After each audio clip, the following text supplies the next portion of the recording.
बहुत समय पहले दुनिया के नक्शे पर एक ऐसा राज्य था जिसका नाम इतिहास की किताबों में नहीं मिलता, क्योंकि उस राज्य की हिफाजत तलवारें नहीं किस्मत करती थी। कहते हैं वहाँ एक राजा था जो अपनी बेटियों को सोने चांदी नहीं बल्कि दुनिया की सबसे अनोखी तालीम देता था। लेकिन किस्मत जब किसी का इम्तिहान लेती है तो ज्ञान भी कम पड़ जाता है। और फिर एक दिन एक सवाल ने उसकी अपनी ही बेटी की जिंदगी बदल दी और शुरू हुआ लाल नाम के रहस्यमयी शराब का तूफान। कहानी शुरू होती है राजा के दो बेहद सुंदर बेटियों से। राजा अपनी बेटियों से दुनिया की हर खुशी से ज्यादा प्यार करता था। एक दिन राजा ने दोनों को अपने दरबार में बुलाया और सवाल किया, मेरी राजकुमारियों बताओ किसके कारण आज राज कर रही हो। बड़ी राजकुमारी ने कहा, आपके कारण पिताजी। पर छोटी बेटी की आवाज में अजीब सा आत्मविश्वास था, मैं अपनी किस्मत के कारण कर रही हूँ पिताजी। ये जवाब राजा के दिल पर हथौड़े की तरह लगा। राजा का गुस्सा फूट पड़ा। उसने आदेश दिया, जाओ इस राज्य का सबसे मूर्ख लड़का खोज कर लाओ, उसी से इसका विवाह होगा। मंत्री निकल पड़ा। एक लड़का उसी डाल पर बैठकर उसी डाल को काट रहा था। मंत्री ने उसे देखते ही पकड़ लिया। उसने राजा के सामने लड़के को पेश करते हुए कहा, महाराज इससे बड़ा मूर्ख कोई नहीं हो सकता। ये जिस डाल पर बैठा था उसी को काट रहा था। राजा ने देखा और समझ गया और छोटी बेटी की शादी उसी लड़के से कर दी गई। दोनों चलते चलते एक नदी पर पहुंचे। छोटी राजकुमारी का विवाह एक ऐसे लड़के से हुआ था जिसे दुनिया मूर्ख कहती थी,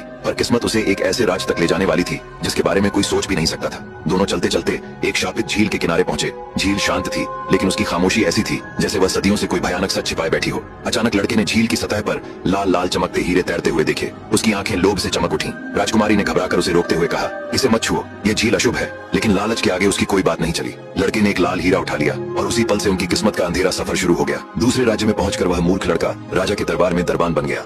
एक दिन दरबार में जुए का खेल चला तो उसने वह लाल हीरा दांव पर रख दिया। सबकी आंखें उस लाल की चमक में खो गईं और मूर्ख की किस्मत अचानक पलट गई। कुछ ही दिनों में उसने उस लाल से बहुत रुपए जीत लिए। दरबारियों की ईर्ष्या भड़क उठी और यह बात राजा तक पहुंची। राजा ने हीरा देखा तो उसने बिना देर किए हीरा छीन लिया और इसे अपनी बेटी को दे दिया। राजकुमारी ने उस लाल को गले में पहन लिया। उसने एक तोता और मैना पाल रखा था। उसकी पालतू मैना बोली, राजकुमारी यह लाल तो बेहद सुंदर है। किंतु तोता बोला, तुम क्या जानो, लाल का जोड़ा होता तो और सुंदर लगता। ये सुनकर राजकुमारी के दिल में दूसरा लाल पाने की आग जल उठी। वह सो गई और सुबह तक न खाई न पिया, बस एक जिद करती रही, एक और लाल चाहिए, नहीं तो मैं मर जाऊंगी। राजा डर गया क्योंकि एक ही बेटी थी और उसने मूर्ख दरबान को आदेश दिया कि एक और लाल ला कर दो, नहीं तो पूरे परिवार को गड्ढे में जिंदा दफना दिया जाएगा। वह घर आया और राजकुमारी को सारी बात बताई। राजकुमारी बोली, मैंने उसी दिन आपको कहा था कि लालच न करें, नहीं तो खतरा होगा, पर अब हो भी क्या सकता था। मूर्ख युवक लाल की खोज में निकल पड़ा। चलते चलते वह उसी नदी किनारे पहुंच गया। उसने सोचा, क्यों ना इस बात का पता लगाया जाए कि ये हीरे कहाँ से बहते हुए आ रहे हैं। यही सोचकर वह नदी के किनारे किनारे चल दिया। एक जगह उसने देखा कि किसी लड़की का सिर कटा है और उसका खून नदी में टप टप गिर रहा है। खून लाल बन रहा है और वही लाल नदी की धारा में बह रहा है। वह चुपचाप एक पेड़ पर चढ़कर छुप गया और छुप छुप कर देखने लगा